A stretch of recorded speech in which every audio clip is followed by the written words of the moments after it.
निर्भय होई रे मना, निशंक होई रे मना, अशक्य ही शक्य करतील स्वामी. नमस्कार, स्वागत आहे आपल्या सर्वांचे आई तुळजाभवानी ह्या यूट्यूब चॅनलवर. तर आजचा हा विषय हा होता की मार्गशीर्ष महिन्यात गुरुवारी पूजा कशी करायची, उपवास कसा करायचा, काय नियम धर्म पाळायचे, गुरुवार किती आहेत, उद्यापन कसे करायचे, यासाठी हा संपूर्ण व्हिडिओ बघा. लाईक करा, शेअर करा, सबस्क्राईब करा आणि जवळील बेल आयकॉन दाबायला विसरू नका. तर चला तर मग व्हिडिओला सुरुवात करूया. सर्व मंगल मांगल्ये शिवे सर्वार्थ साधके शरण्ये त्र्यंबके गौरी नारायणी नमोस्तुते. या वर्षी मार्गशीर्ष महिन्यात ह्या येत्या 14 डिसेंबरपासून मार्गशीर्ष महिन्याच्या गुरुवारला सुरुवात होत आहे. श्री लक्ष्मीची कृपा आपल्याला लाभावी, तिने आपल्या घरात सतत वास करावा, आपला संसार सुखासमाधानाने चालावा म्हणून अनेक भाविक श्री लक्ष्मी देवीचे व्रत करतात. त्यांना उत्तम फलही मिळते. व्रताची सुरुवात मार्गशीर्ष मासातील पहिल्या गुरुवारी करून शेवटच्या गुरुवारी उद्यापन करावे असे सांगितले आहे. जर मार्गशीर्ष मासे जमले नाही तर कोणत्याही महिन्यातील पहिल्या गुरुवारपासून व्रत सुरू करावे व शेवटच्या गुरुवारी सांगता करावी. काही भाविक तर महिन्यास व्रत करण्याचे ठरवून सतत 1 वर्ष हे व्रत चालू ठेवतात. या लक्ष्मी व्रताचे नियम, पूजाविधी आपण या व्हिडिओत सर्व बघणार आहोत. तर चला तर मग व्रताचे नियम काय आहेत ते बघू. व्रत ज्याला करायचे आहे त्या स्त्रीने सकाळी लवकर उठायचे, स्नान करावे, निर्मळ अंतकरणाने पूजाविधी करावा, दिवसभर उपवास करावा. मग सकाळी उठून लवकर पूजा मांडायची आहे. काही मासिक अडचण असल्यास उपवास करावा, पण तो यात मोजू नये. या मार्गशीर्ष महिन्यात ह्या वर्षी 5 गुरुवार आहेत. तर 5ही गुरुवार आपण अगदी मनोभावे पूजा करायची, पोथी मांडायची, वाचायची, आई भवानीची पूजा करायची. तर आपल्या सर्व इच्छा आकांक्षा पूर्ण होतील. तर हे व्रत कोणी करावे? हे व्रत कुमारिका, सुवासिनी, अगदी विधवा स्त्रियाही करू शकतात. त्यामुळे आपल्या इच्छा पूर्ण होणार आहेत. तर चला तर मग पूजेची मांडणी आपण या ठिकाणी बघून घेऊया.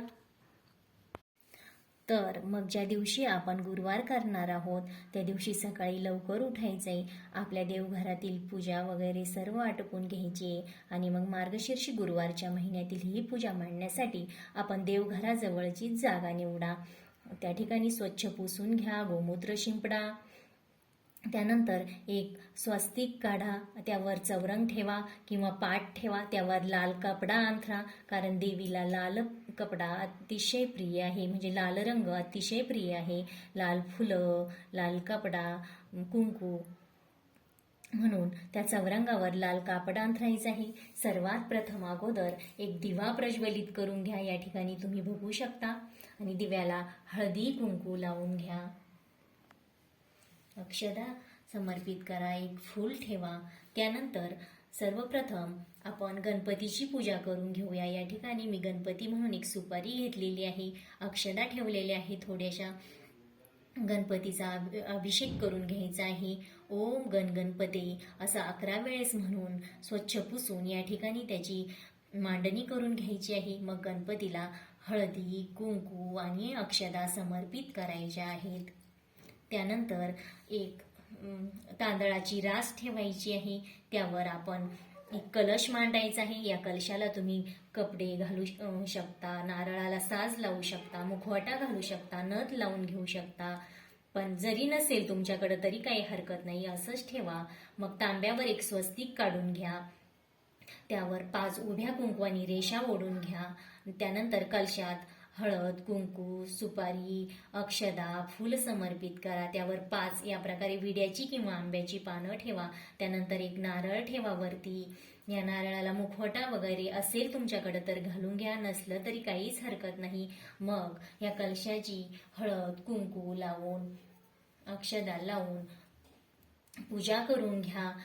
हात जोडायचे आहे. त्यानंतर पुन्हा एक तांदळाची रास घालायची आहे. त्यावर लक्ष्मी मातेचा फोटो किंवा मूर्ती असेल तुमच्याकडं आपल्या लक्ष्मी पूजनाच्या वेळेची तरी तीही चालेल, नसेल तर मी या ठिकाणी असा फोटो मांडून घेतलेला आहे लक्ष्मीचा. मग ह्या लक्ष्मी देवीच्या फोटोला हळद कुंकू लावून अक्षदा लावून तिची पूजा करून घ्या. देवीला ही फुलं, अशा कलरचं फुलं अतिशय प्रिय असतं म्हणून ही फूल समर्पित करून घ्यायचं आहे. नंतर देवीची ओटी भरायची आहे. या ठिकाणी मी ओटीचं सामान मांडलेलं आहे. नंतर मग पुढे पुन्हा एक छोटासा पाट ठेवून त्यावर श्री लक्ष्मी महात्म्य ही पोथी आहे. ही पोथी आपल्याला मांडायची आहे. त्याच्या मागच्या पानावर श्रीयंत्र आहे. ह्या श्रीयंत्राची देखील आपण हळद कुंकू लावून पूजा करायची आहे. मग श्री लक्ष्मी महात्म्य, गुरुवारची कहाणी, यात आपल्याला सर्व नियम धर्म, अगदी उद्यापन कसे करायचे, पूजेची मांडणी कशी करायची, हे सर्व दिलेलं आहे. श्री लक्ष्मी देवीची कहाणी आहे यात. मग ही कहाणी वाचायची. त्यानंतर शेवटच्या पानावर महालक्ष्मीची आरती आहे. अगोदर गणपतीची आरती करा, मग महालक्ष्मीची आरती करा, यथासांग देवीची पूजा करा आणि दिवसभर उपवास करायचा आहे. संध्याकाळी मग आपल्या घरात छान पदार्थ शिजवून त्याचा देवीला नैवेद्य दाखवायचा आहे. जमलं तर जवळ गाय असेल तर गाईलाही नैवेद्य द्या.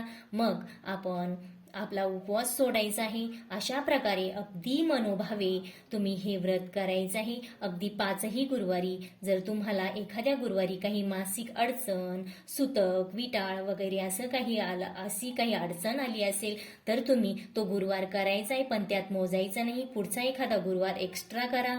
अशा प्रकारे अगदी मनोभावे आपण देवीची पूजा मांडून तिचं व्रत करायचं आहे. अशा प्रकारे हे व्रत केल्यास आपल्या सर्व इच्छा आकांक्षा पूर्ण होणार आहेत. तर उद्यापन कसे करायचे आहे? यावर्षी 5व्या गुरुवारी अमावास्या आहे, पण तरीही याच दिवशी आपणाला उद्यापन करायचे आहे. कारण लक्ष्मीपूजनही अमावास्या काळातच असते. मग त्या दिवशी आपण जशी लक्ष्मीपूजन होते, मग ह्या वर्षीही हे उद्यापन होण्यास काहीच अडचण नाही. अगदी आपण निसंकोचपणे या 5व्या गुरुवारी उद्यापन करायचे आहे. या दिवशी आपण 5, 7, 9 किंवा 11 सुवासिनींना बोलवायचं आहे.